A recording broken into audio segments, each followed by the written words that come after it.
जैन जी अब इसको संभालेंगे, मेरी जिम्मेदारी नहीं है संविधान की रक्षा, मेरी जिम्मेदारी नहीं है लोकतंत्र प्रजातंत्र की रक्षा। अरे भाई एलओपी हो तुम, प्रधानमंत्री के बाद संवैधानिक पद, देश की संसद सबसे बड़ा, क्या तुम आग लगवाना चाहते हो? अभी लद्दाख में तुम्हारे कांग्रेस का सभासद ट्रेनिंग ले रहा है, हाथ में कुछ हथियार लिए घूम रहा है, बहुत सारे कांग्रेस के नेता कुछ अपनी कॉन्स्टिट्यूंसी के लोगों को, भीड़ को निकाल रहे हैं। तुम क्या चाहते हो, देश में दूसरी पार्टी के लोग भी इस तरह निकल करके तुम्हें ढूंढें? अरे शर्म करो, पूरे वर्ल्ड में चारों तरफ बाहर लड़ाइयां चल रही हैं, हमारा देश तरक्की कर रहा है, पाकिस्तान को घुस के मारा, 2040 में जो इकोनॉमी चौथे नंबर पर थी 2025 में आ गई। 2004 में आप कहने की कोशिश कर, 2040 बोल दिया आपने आवेश में। नहीं, आप गलत समझ रहे हैं। मनमोहन सिंह 2004 से 2014 में ये कह के गए थे कि देश की इकोनॉमी चौथे नंबर पे 2040 में आएगी, और हमने 25 में कर दी। इन लोगों पे झेल नहीं रही है, माना ये एनडीए की झेल नहीं पा रहे, माना बीजेपी को झेल नहीं पा रहे, माना मोदी को झेल नहीं पा रहे, इतने बौखला गए, देश के खिलाफ ही काम करने लगे, आग लगवाने के लिए उकसा रहे लोगों को। देश में आग लगवाना चाहते हैं, दंगे करवाना चाहते हैं, स्थिति को अनियंत्रित करना चाहते हैं, देश में परेशानी खड़ा करना चाहते हैं। मलूक नागर से मलूक नागर जो मर्जी कहें, देश का एक इतिहास रहा है, और जब भी ये डिमांड्स रही हैं सेपरेट स्टेटहुड की, बहुत बार जो सिटीजन्स हैं वो वायलेंट हुए हैं। हमने झारखंड के केस में देखा, जब जॉइंट बिहार टूटा, जॉइंट आंध्र प्रदेश जब टूटा, तेलंगाना बड़ा वायलेंट स्ट्रगल हुई। ऐसी बात क्यों बोलते हो जो देश के खिलाफ जाए? ऐसी बात क्यों बोलते हो जो देश के लोगों के खिलाफ जाए? ऐसी बात क्यों बोलते हो जो देश में आग लगवाने की बात करते हो? क्या तुम देश के खिलाफ बोल रहे हो? क्या तुम देशद्रोही हो? सोचो क्या बोल रहे हो। देश के नेशनल टेलीविजन पे जो पूरे वर्ल्ड में देखा जाता है, क्या बोल रहे हो यार? विवेक, तुम तो बहुत समझदार आदमी हो, तुम तो बड़े जिम्मेदार लोग हो। अब आप आराम से सुन लीजिए जरा 30 सेकंड। तो ये देश का इतिहास, 3 राज्य मैंने आपको कोट करे, हमारी समस्याएं रही हैं, मणिपुर में भी रही है, नागालैंड का अकॉर्ड था, मोदी साहब ने जाकर के साइन किया, वहां शांति बहाल हुई है। तो जब एक बड़ा देश होता है, डाइवर्स देश होता है, ये समस्याएं आपकी आती रहेंगी।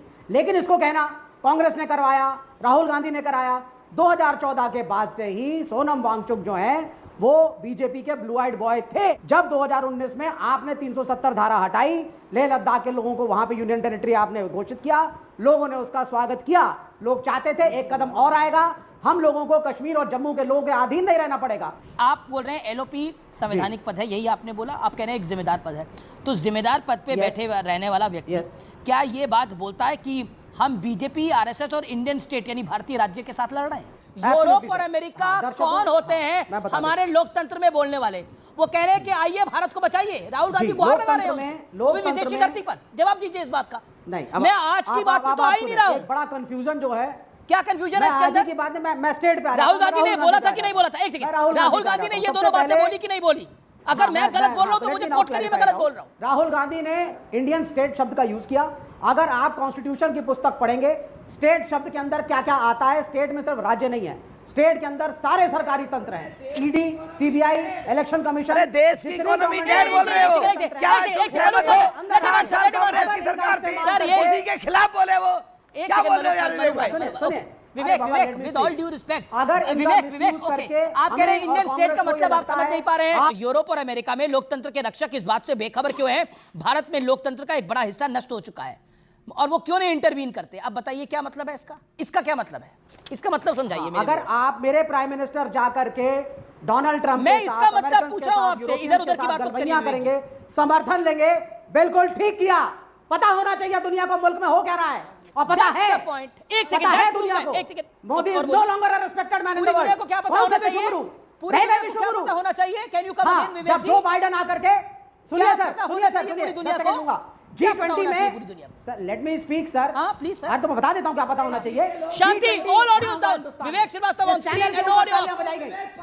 सर मुझे बोलने तो दीजिए कम से कम। देशद्रोही बोलते हैं आप बोलने नहीं दे रहे, आपको पाकिस्तानी बोलते हैं। अच्छा यार ठीक है, देशद्रोही होगा, हम देशद्रोही हैं, हम देशद्रोही हैं, बस अगर यही कहलवाना है तो कह लीजिए देशद्रोही है। राहुल गांधी भी, विवेक श्रीवास्तव भी, सोनिया गांधी भी, सब देशद्रोही। नहीं, मैं ये बात को एंडोर्स नहीं करता, सबको अपना राइट है बोलने का। G20 जब G20 का सम्मेलन हुआ, सबने तालियां पीटी। जो बाइडेन ने अगले दिन वियतनाम में जाकर के कहा, आई क्वेश्चन केंद्र शासित प्राइम मिनिस्टर प्रदेश है वहां पे, on the human rights of India. मुसलमान है वहां कहा दलित ना है जो लद्दाख बाइडेन ने, में। और तुमने जो क्या बाइडेन करा ने कहा 60 सालों में? और G20 तुम्हारी के सारी अगले दिन पार्टी कहा कांग्रेस और ने वियतनाम उन में लोगों जाके को क्या कहा, दिया? तो क्या कांग्रेस कभी का एमएलए भी बनाया? क्या कभी एमपी बनाया? वो गुजर मुसलमान पूरे- जो दलित मुसलमान है, ओके, मलुका गुलाम अली शांति। खटाना को एमपी बनाया। उन लोगों में खुशियां मिली। तुम क्या चाहते हो? उनकी खुशियां छीने? तुम क्या चाहते हो? ओके, 370 से आपने देश बोला आजाद बीजेपी हुआ, पाकिस्तानी है। दोबारा ओके, लगाना ओके, चाहते हो? दे दो, तो दे क्या दो। चाहते हो? मलुकनगर शांति भाई, मलुकनगर शांति। देखिए अमित जी, जो हमारे जवानों को अरुणाचल प्रदेश में पीट रहे हैं, इस पे सुप्रीम कोर्ट ने कहा था कि कोई भारतीय ऐसी बात नहीं करेगा। जहां तक सवाल है बिहार के सम्मान का, अरे आप उनसे बात करते हो जो बिहार को बीड़ी बोलते हैं, आप उनसे बात करते हो जो टॉयलेट क्लीनर बोलते हैं, आप उनसे बात करते हो दुरई मुरुगन से जिसने कहा कि बिहार को जो बुद्धि नहीं है, चन्नी जी से बात करते हो जिन्होंने कहा यूपीआई बिहारियों में घुसने आज के देंगे। टॉपिक पे। आज के टॉपिक पे मैंने तो सर जो उन्होंने स्टेटमेंट बोला उस स्टेटमेंट पे मैंने तो चुनौती दी कि भाई बताइए, तो भाग गए जिनको भागना था। इनको बताओ कि ये 2% बजट का देते थे जम्मू कश्मीर का, लद्दाख ले को साथ में था, वहां पे एक सेंट्रल यूनिवर्सिटी नहीं बना पाए। उसके बाद हमने यूनियन टेरिटरी बनाया, इन्होंने तो कुछ नहीं बनाया, सिर्फ ऑटोनॉमस काउंसिल एक बनाई, दूसरी काउंसिल भी हमने बनाई। उसके बाद इनसे पूछिए एनवायरमेंट इश्यूज के लिए अरब स्प्रिंग की बात करना है, नेपाल के मूवमेंट की बात करनी है, पाकिस्तान 2025 में जाना और एनवायरमेंट की चर्चा करनी है, फॉरेन फंडिंग लेकर एनवायरमेंट की चर्चा करनी है, और फिर विदेशी फंडिंग। इनको लैंड दी गई थी सोनम वांगचुक को कि आप कुछ उस पर यूनिवर्सिटी बनाना है तो बनाइए।